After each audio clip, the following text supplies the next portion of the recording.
La bestia del terrón rojo. Capítulo 1. La mordida. Nunca voy a olvidar el sonido de los ladridos de Capitán aquella siesta. Cruzaban el monte como un eco desesperado, como si estuviera peleando contra algo que no podía ver.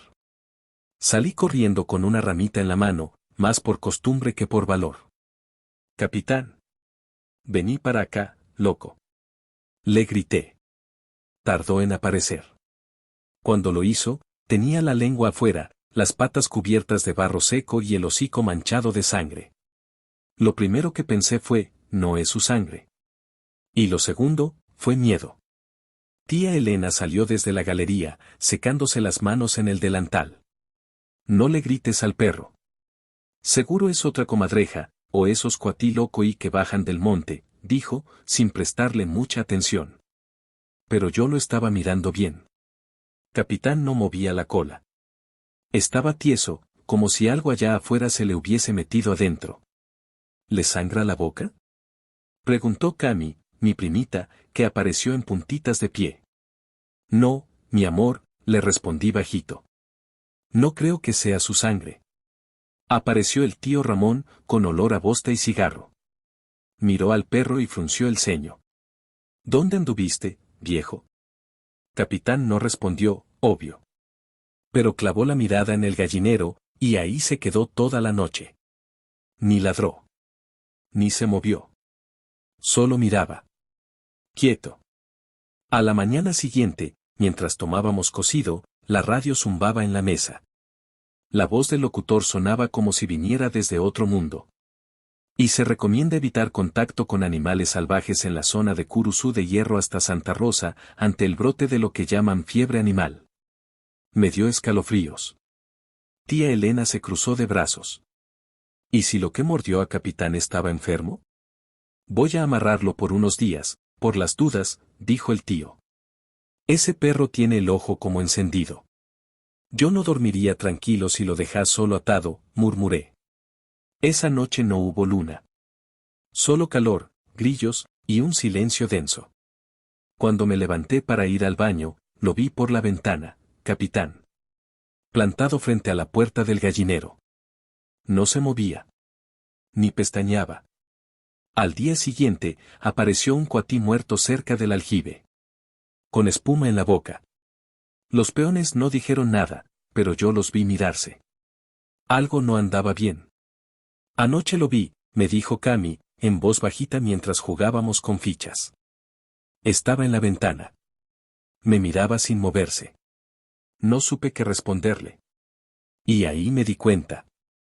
Capitán ya no era nuestro perro. Capítulo 2. La cerrazón. El calor de ese verano era distinto. No solo por el bochorno, sino por el aire. Pesaba. Como si la tierra misma estuviera aguantando la respiración. Los pájaros dejaron de cantar en los almendros. Hasta las cigarras parecían mudas.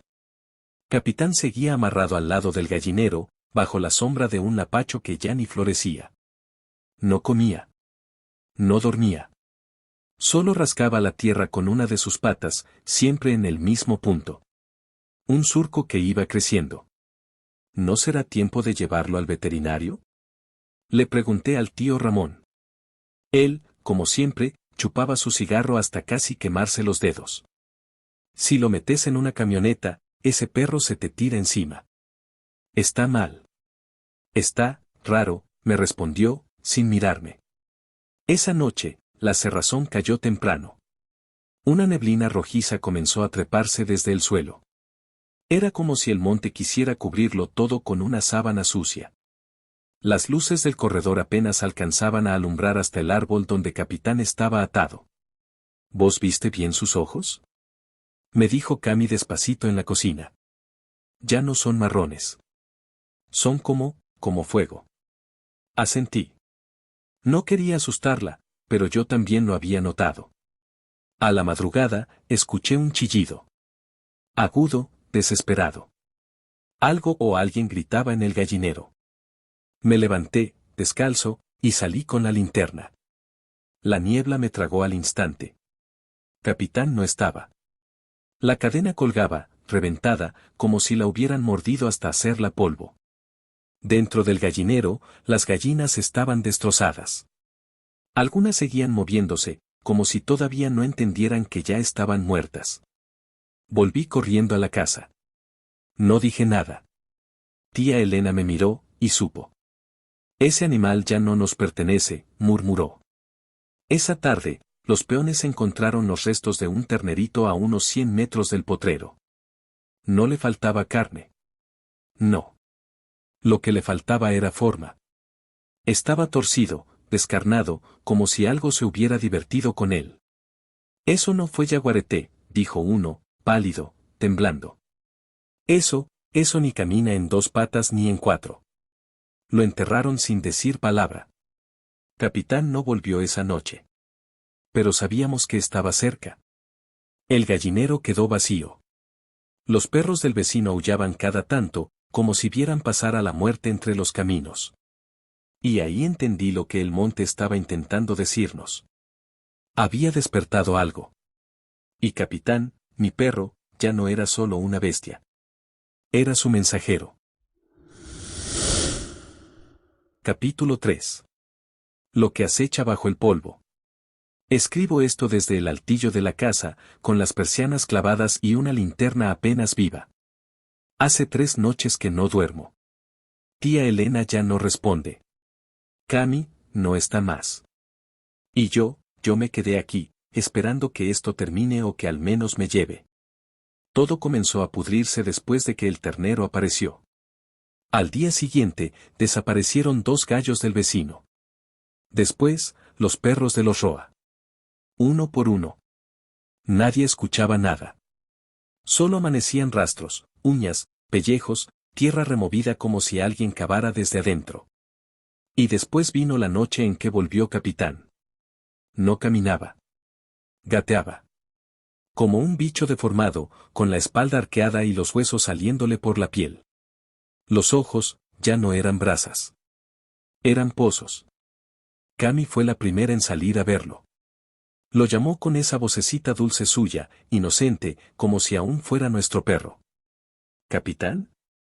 ¿Volviste? Dijo, desde el umbral. Él la miró. Y sonrió. Te juro que vi cómo se le estiraron los labios, como si algo detrás del hocico se burlara de todos nosotros. Y luego, saltó. Grité. Tía Elena intentó cubrirla, pero fue inútil. Solo vi sangre. Garras. Y esa cosa que una vez fue un perro arrastrando el cuerpo de Cami hacia el campo, como si quisiera devolverla a donde él vino. Desde esa noche, nadie volvió a ver al capitán. Pero yo sí lo escucho. En el techo.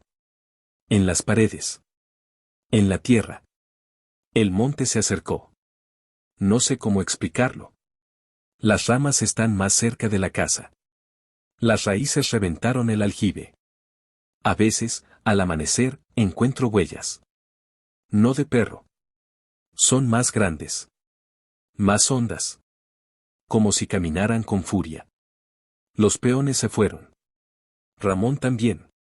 Solo dejó su gorra en la mesa y se metió en el monte, murmurando algo que sonaba como una oración antigua.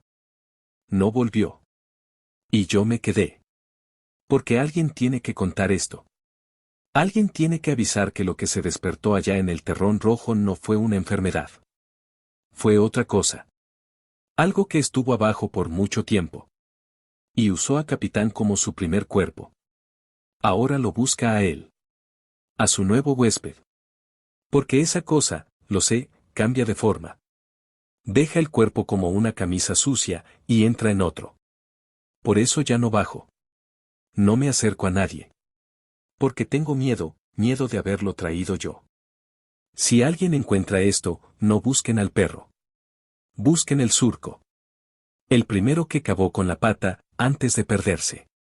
Ahí está la entrada. Y abajo, la bestia todavía respira. Fin de la historia. Fin del testimonio. Si llegaste hasta acá, es porque la bestia del terrón rojo no te encontró, aún. Si te gustó esta historia, deja tu like, suscríbete al canal y activa la campanita, porque todavía quedan muchos secretos enterrados bajo la tierra roja del Paraguay. Nos vemos en la próxima historia.